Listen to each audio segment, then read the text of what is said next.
All right, guys, Chapadong here, and I just wanted to show you a couple of really easy ways to narrow down your player pool for showdown lineups, especially when we're talking about cash games and showdown slates. Very, very easy. When we call up the Baltimore Kansas City game here, and we already know in cash games we don't want to take any real risk. We want high floor players. The highest floor players in any roster are typically quarterbacks.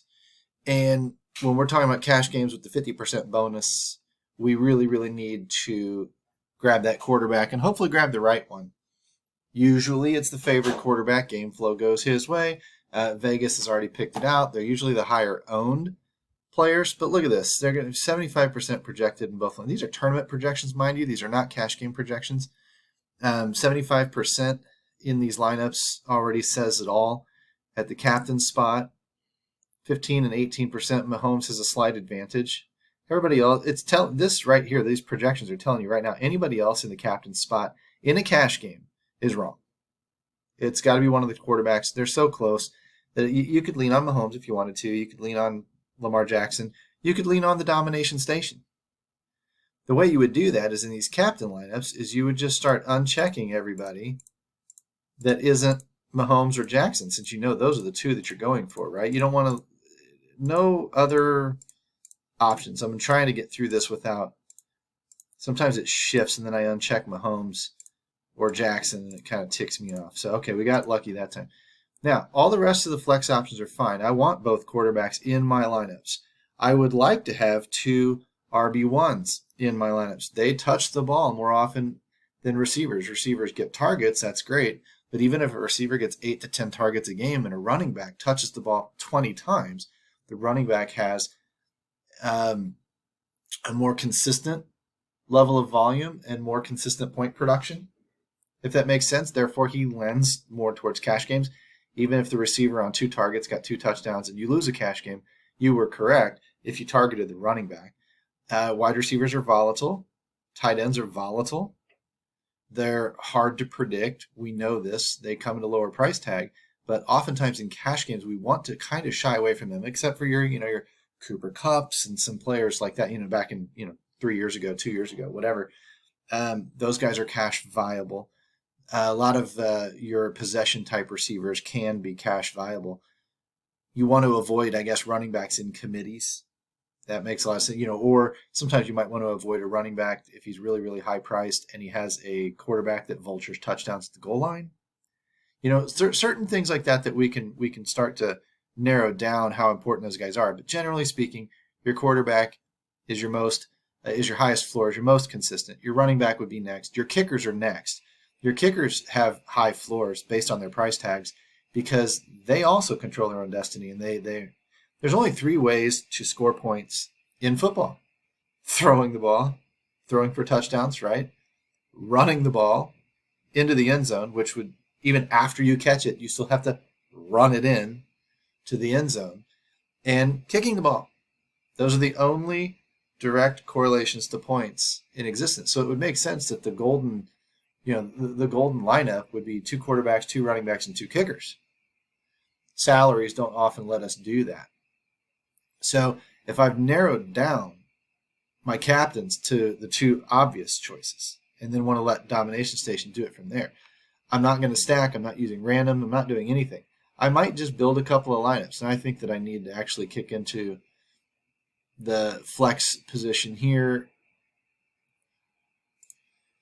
And I probably need to. You can do 99% if you want. You can also take a couple of these turds and just knock a decimal off of them, whatever. And then you can just run it just like this and see what it gives you. Well, I want 1 unique. And just see what it gives you. Mahomes. I can't believe that I knocked off Carson Steele and it still gave him to him because I picked him at the bottom. That's amazing. Whatever. If I gave him a 0.6, I wonder if that's going to do anything. Let's make sure. Yeah, it needs me to change 2. We need to get rid of that feature. That feature is ridiculous. Let's try it again. Let's see if Carson Steele's still only in one of the lineups. That's interesting to me because I think that he's a viable punt. Mahomes. Jackson in both. Early season, soft pricing. Pacheco, there's an RB1. I know, you got Carson Steele, you got Samaje Perine or whatever in there. Rashee Rice, more or less, their wide receiver 1. Mark Andrews, arguably wide receiver 1 for Baltimore. So you've got some of the bigs in there. It's not using Derrick Henry. He's probably a little overpriced. And, don't forget Lamar tends to vulture some touchdowns at the goal line. And we've got some questions with Derrick and whatever else. Questions aren't good for cash game lineups. You want secure workloads. You want to know what you're getting most of the time. It's interesting to me that these are kind of the lineups that's spitting out with no kickers in them. Now, if you wanted to swap out somebody for a kicker, you're going to have to get rid of Andrews, Rice, Pacheco. You'd probably get rid of Rice or Andrews, one of the more volatile type performers.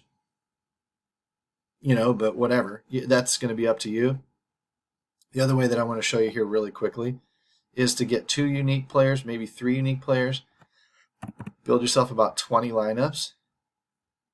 Rock and roll. What is this doing? When I'm forcing it to swap out 2 players, or even 3, what I'm going to get is a small group of players that the domination station does not want to get rid of. It wants them in every lineup, right? That is my core. That tells me what the projections and what the domination station is trying to tell me it thinks is going to be great. And a lot of times this is better than we can do with our own research. I would still like to get some kickers in there. I hope they show up. And I may go looking at some kicker lineups. But when I'm looking here at these guys up here, over 50, 60% owned, these guys that are in almost all the lineups, this is your core. These are the guys that you're trying to get as many of these guys into your lineup as you can. Xavier Worthy, Mark Andrews, Isaiah Pacheco, Rashee Rice, and the 2 quarterbacks. Obviously, the 2 quarterbacks are most important. Your Isaiah Likely's, Noah Gray, Chiefs defense, even Carson Steele at 20%. These are guys that Kelsey's overpriced, Henry's overpriced according to this. That's why they're not in more lineups.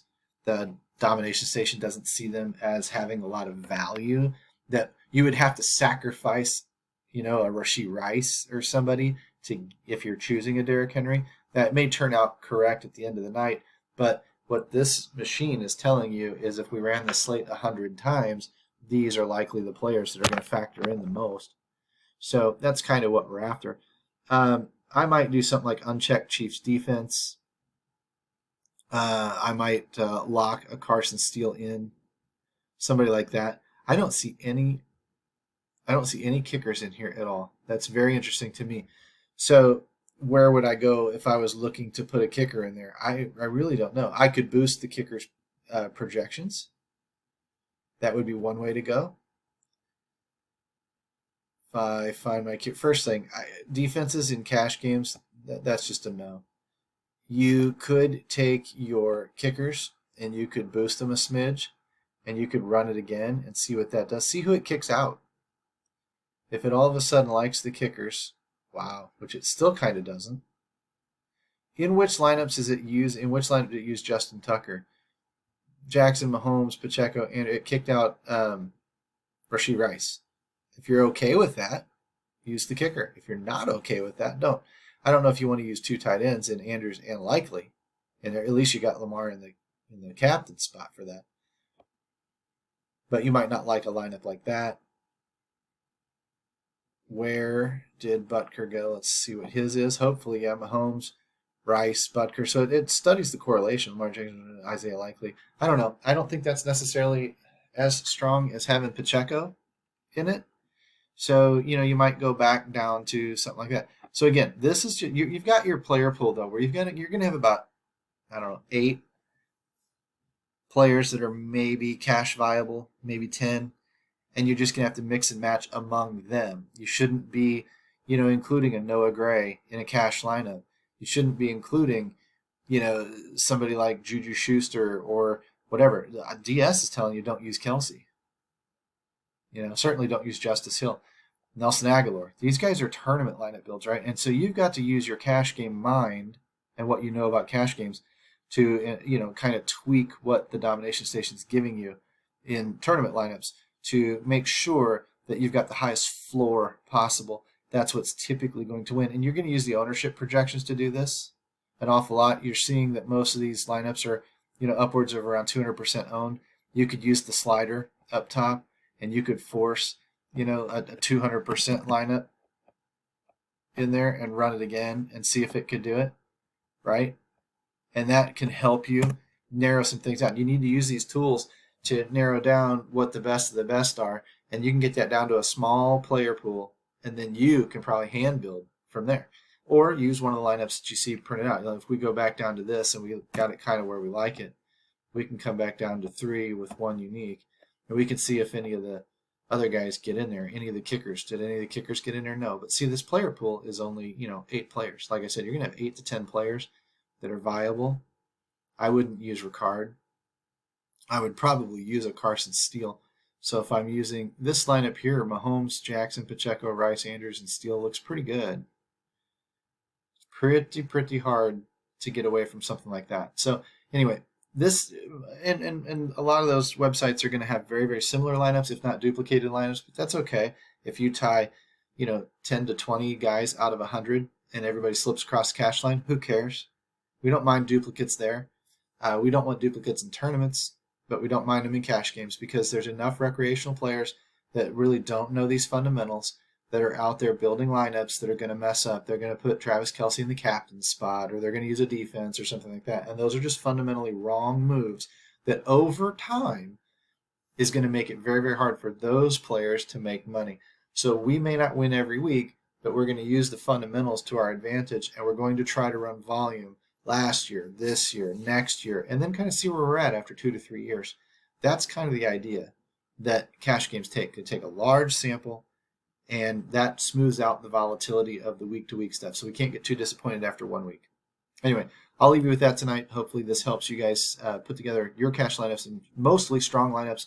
Obviously, we'll have little differences here and there inside the group, most notably who your captain is, Mahomes or Jackson. But from there, most of our lineups should look 80 to 90% the same, and that means we're all on the right track. All right, everybody. Talk to you tomorrow. See you.